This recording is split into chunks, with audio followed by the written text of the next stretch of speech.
What ever happen just forget it. Next option ఏంటి? Sir మనకింకా 6 రోజులే టైం ఉంది. ఒకవేళ అక్కడ ఫాగ్ స్టార్ట్ అయితే పరిస్థితి చేదాటిపోతుంది. 6 రోజుల్లోపు స్పాట్ ఎక్కడనేది అతనితో మీరు చెప్పించాలి. బట్ ఇక్కడ ఇంకో ప్రాబ్లం ఉంది సార్. డిస్ట్రిక్ట్ జైలు కరుడు కట్టిన క్రిమినల్స్కి పొలిటికల్ రౌడీలకు అడ్డా. అక్కడ ఎక్కువగా సమస్యలు వస్తూ ఉంటాయి. అలాంటి చోట మెల్విన్ ఉంటే అతను సేఫ్గా ఉంటాడన్న నమ్మకం నాకు లేదు. మెల్విన్కి ఏమైనా అయితే మన కేసు డిస్టర్బ్ అవుతుంది. సో అతని సేఫ్టీ అనేది మనకు చాలా ముఖ్యం. ఇది ఒక high profile case Bala. Jail department full support మీకుంటుంది. తనకున్న అన్ని సెక్యూరిటీ రీసోర్సెస్ నేను చూసుకుంటాను. Okay? Thank you sir. Thank you sir.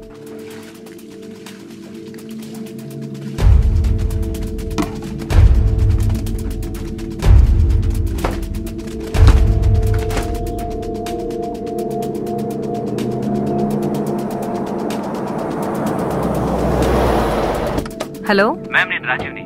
Rajiv చెప్పు. మ్యామ్, జైల్లో గొడవ స్టార్ట్ అయింది మ్యామ్. వాట్? Yes ma'am. ఎప్పుడు? జైలర్ ఇప్పుడే ఫోన్ చేశారు మ్యామ్. ఫోన్ చేసి? ఖైదీల మధ్య కాన్ఫ్లిక్ట్ అనుకుంటా మ్యామ్. మ్యామ్, ఇప్పుడు ఈ విషయం out of control. Melvin ma'am, మనం ఇప్పుడు ఇమీడియట్ గా యాక్షన్ తీసుకోవాలి. సి రాజీవ్, మన టీం మెంబర్స్ కి వెంటనే ఇన్ఫార్మ్ చేయండి. Yes ma'am. మెల్విన్ కి ఏమైనా అయిందంటే వీ హావ్ డన్. కానీ జైల్ ప్రిమిసెస్ లో ఉంటేనే permission. Don't worry, I will take care of it. Okay ma'am. మనకు వచ్చిన ఇన్ఫర్మేషన్ ప్రకారం జైల్లో ఒక ఖైదీకి దెబ్బలు తగిలాయి. ఎవరా ఖైదీ, ఆ ఖైదీ పరిస్థితి ఇప్పుడు ఎలా ఉందో మనకి ఇంకా తెలియలేదు. ప్రస్తుతం జైల్లో అలజడితో కూడుకున్న పరిస్థితి నెలకొంది.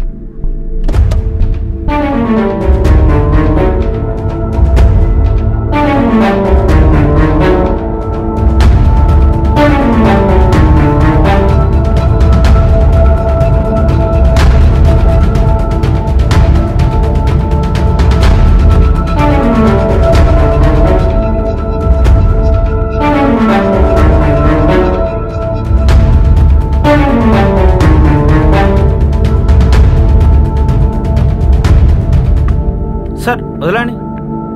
సార్ ఉండు, నేను ఇస్తాను. సారీ, ఉండు. Sorry sorry. పార్కుకి వెళ్ళేటప్పుడు నన్ను వదిలి దూరంగా వెళ్ళకూడదని చెప్పాను కదమ్మా. నువ్వు కనపడకపోయేసరికి ఈ నాన్నెంత భయపడ్డాడో తెలుసా? సారీ నాన్న.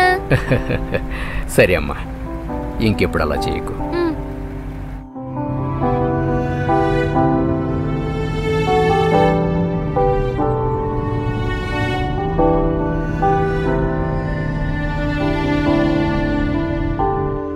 ఇప్పుడే మనకొచ్చిన ఇన్ఫర్మేషన్ ప్రకారం ఒకప్పటి పోలీస్ ఈ జైల్లో ఉన్నారు. హత్యా నేరం కారణం వల్ల శిక్ష అనుభవిస్తున్న ఇతనికి మిగతా ఖైదీలకు జరిగిన వాగ్వివాదం వల్ల ఆ పోరాటంలో ఈయన మరణించినట్టు పోలీస్ డిపార్ట్మెంట్ వాళ్ళు తెలియజేశారు. మెల్విన్, ఇంతవరకు నువ్వు చెప్పింది ఎంఎల్ ఇంకా షరీఫ్ వీళ్ల కదా. ఇందులో నువ్వు వదిలేసిన వాళ్ళ గురించి మనం చూద్దాం. ఉమా సత్యమూర్తి,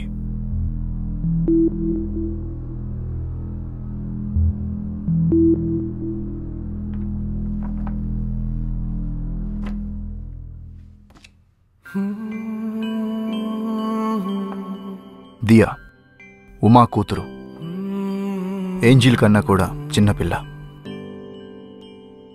మెల్విన్ మరణం కన్నా చెప్పుకోలేని బాధ మనకు కావలసిన వాళ్ళని మనం దూరం చేసుకోవడం.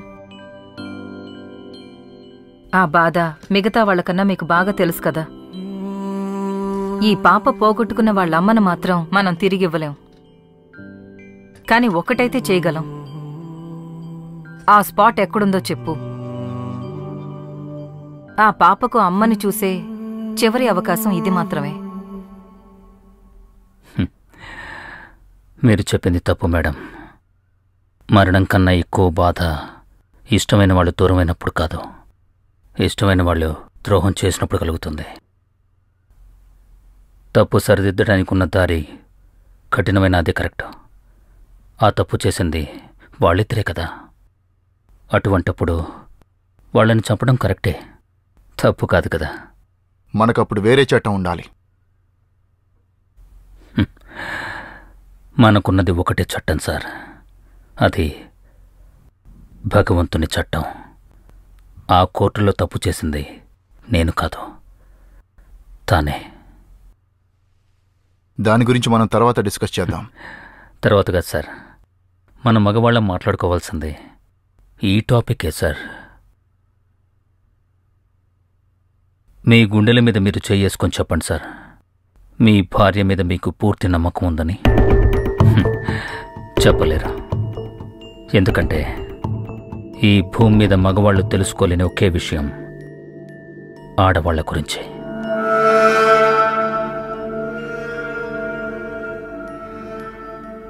మీరు చెప్పండి, మొగుణ్ణి మోసం చేసి మరొకరితో లైఫ్ లీడ్ చేయడం మీరు చేయగలరా మేడం? మీరిప్పుడు నేను చెప్పేవి ఏవీ నమ్మలేరు, కానీ మీ అందరికీ నేను పడ్డ బాధ ఏంటనేది బాగా తెలుసు. Raju sir. Take him.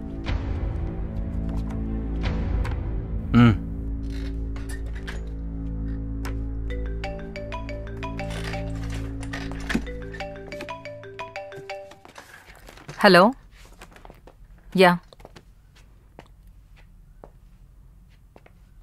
Okay. జైల్లో ఒక గ్యాంగ్ ఇతన్ని టార్గెట్ చేశారట. రోజు రోజుకి ఇతనికి జైల్లో రిస్క్ ఎక్కువ అవుతుంది. టెన్షన్ పడకండి, మనం అతను ఎలాగైనా దారికి తెద్దాం. ఎలా? మనం ఎన్నిసార్లు అడిగినా అతను అదే చెప్తున్నాడు. మనం రాంగ్ డైరెక్షన్లో వెళుతున్నాం అనుకుంటా. హే కమాన్.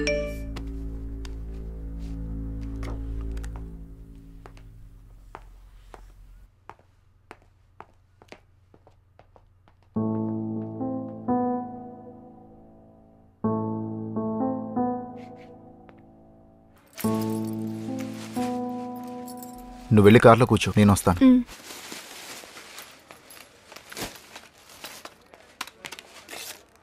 ఇదిగోండి సార్. Thank you. వెల్కమ్.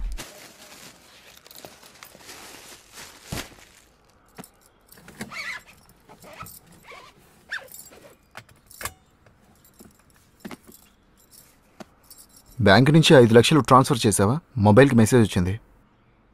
అది నాన్న అడిగారు. రెనోవేషన్ వర్క్ జరుగుతుందిగా, అందుకు. ఓహ్, దట్స్ ఓకే.